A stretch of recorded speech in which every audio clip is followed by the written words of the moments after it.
یہ وہ رات ہے جب رب کائنات نے اپنے محبوب صلی اللہ علیہ وسلم کو معراج کا عظیم تحفہ دیا۔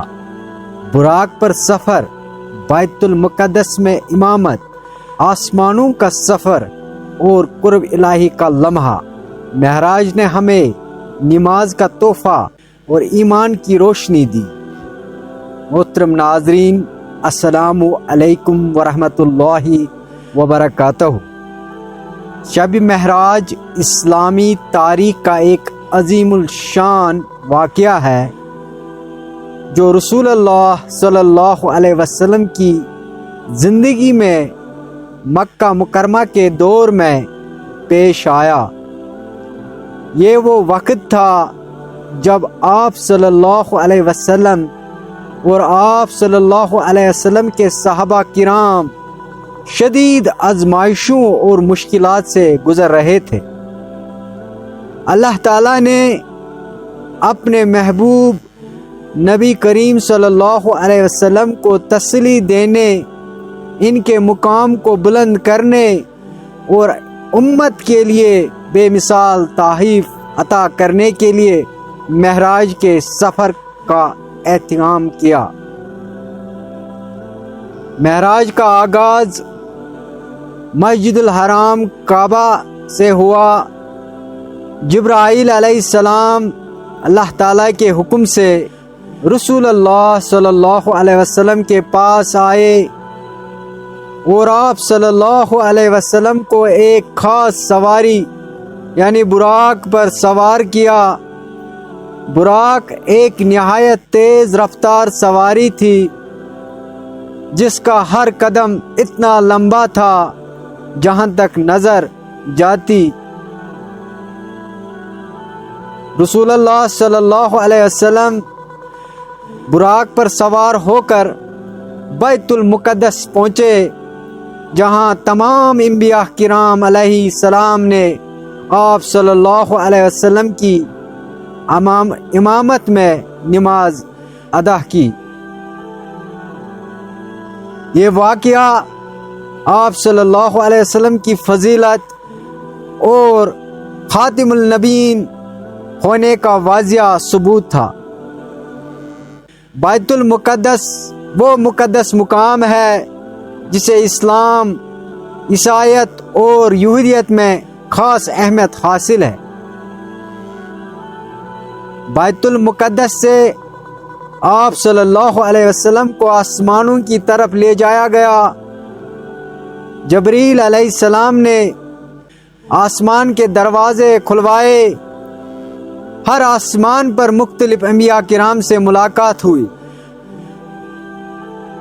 پہلے آسمان پر یہاں حضرت آدم علیہ السلام سے ملاقات ہوئی جو تمام انسانوں کے والد ہے۔ دوسرا آسمان جہاں حضرت یحییٰ علیہ السلام اور حضرت عیسیٰ علیہ السلام سے ملاقات ہوئی جو چچا زاد بھائی تھے۔ تیسرے آسمان پر حضرت یوسف علیہ السلام سے ملاقات ہوئی جنہیں حسن و جمال کا پیکر کہا جاتا ہے۔ چوتھا آسمان حضرت ادریس علیہ السلام سے ملاقات ہوئی جو علم و حکمت میں ممتاز تھے۔ پانچویں آسمان پر حضرت ہارون علیہ السلام سے ملاقات ہوئی جو بنی اسرائیل کے نبی تھے۔ اور چھٹے آسمان پر حضرت موسیٰ علیہ السلام سے ملاقات ہوئی جنہوں نے امت محمدیہ صلی اللہ علیہ وسلم کی خصوصیات پر خوشی کا اظہار کیا۔ اور بالآخر ساتویں آسمان پر حضرت ابراہیم علیہ السلام سے ملاقات ہوئی جو کعبے کی تعمیر کرنے والے اور امت محمدیہ صلی اللہ علیہ وسلم کے لیے دعا کرنے والے تھے۔ ساتویں آسمان سے آگے سدرۃ المنتہا ہے جو مخلوق کی آخری حد ہے۔ یہاں جبریل علیہ السلام نے رک گئے اور کہا اب میں آگے نہیں جا سکتا کیونکہ یہ مقام صرف آپ صلی اللہ علیہ وسلم کے لیے ہے۔ رسول اللہ صلی اللہ علیہ وسلم سدرۃ المنتہا سے آگے بڑھے اور اللہ تعالیٰ کے قریب پہنچے۔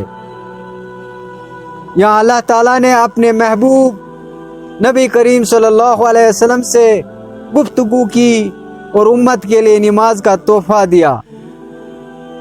ابتدائی طور پر 50 نمازیں فرض کی گئی، لیکن حضرت موسیٰ علیہ السلام کے مشورے پر نبی کریم صلی اللہ علیہ وسلم نے اللہ تعالیٰ سے درخواست کی اور نمازوں کی تعداد 5 کروا دی۔ اللہ تعالیٰ نے فرمایا کہ یہ 5 نمازیں اجر میں 50 کے برابر ہوں گے۔ معراج کے دوران رسول اللہ صلی اللہ علیہ وسلم کو جنت اور جہنم کا مشاہدہ بھی کروایا گیا۔ جنت میں نیک اعمال کرنے والوں کی نعمتیں درجات دکھائے گئے، جبکہ جہنم میں گناہ گاروں کے عذاب کو دکھایا گیا۔ اس مشاہدے کا مقصد امت کو گناہوں سے بچنے اور نیک اعمال کی ترغیب دینا تھا۔ یہ عظیم سفر مکمل ہونے کے بعد رسول اللہ صلی اللہ علیہ وسلم مکہ مکرمہ تشریف لائے۔ یہ سب کچھ ایک ہی رات میں ہوا، جو اللہ تعالیٰ کی قدرت کی واضح دلیل ہے۔ شب معراج کے واقعے سے ہمیں بے شمار اسباق ملتے ہیں۔ نماز کی اہمیت۔ معراج کے سفر میں سب سے اہم تحفہ نماز ہے، جو بندے اور اللہ کے درمیان قربت کا ذریعہ ہے۔ ایمان کی تقویت۔ معراج کا واقعہ اللہ کی قدرت پر مکمل ایمان اور یقین کو مضبوط کرتا ہے۔ اللہ کی رحمت۔ اللہ تعالیٰ نے اپنی رحمت سے نمازوں کی تعداد کم کر دی اور امت محمدیہ صلی اللہ علیہ وسلم کے لیے آسانی پیدا کی۔ جنت اور جہنم کے مشاہدے نے دنیاوی اعمال کی اہمیت اور آخرت کی حقیقت کو واضح کیا۔ شب معراج کا واقعہ اسلام کے عظیم روحانی راتوں میں شمار ہوتا ہے۔ یہ رات نہ صرف نبی اکرم صلی اللہ علیہ وسلم کے لیے بلکہ پوری امت مسلمہ کے لیے رحمت اور برکت کی علامت ہے۔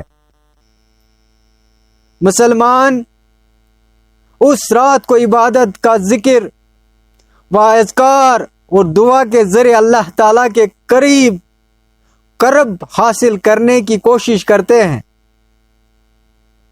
دوستو، یہ واقعہ ہمیں اپنی زندگی کو اللہ کے رضا کے مطابق گزارنے اور نیک اعمال کرنے کی ترغیب دیتا ہے۔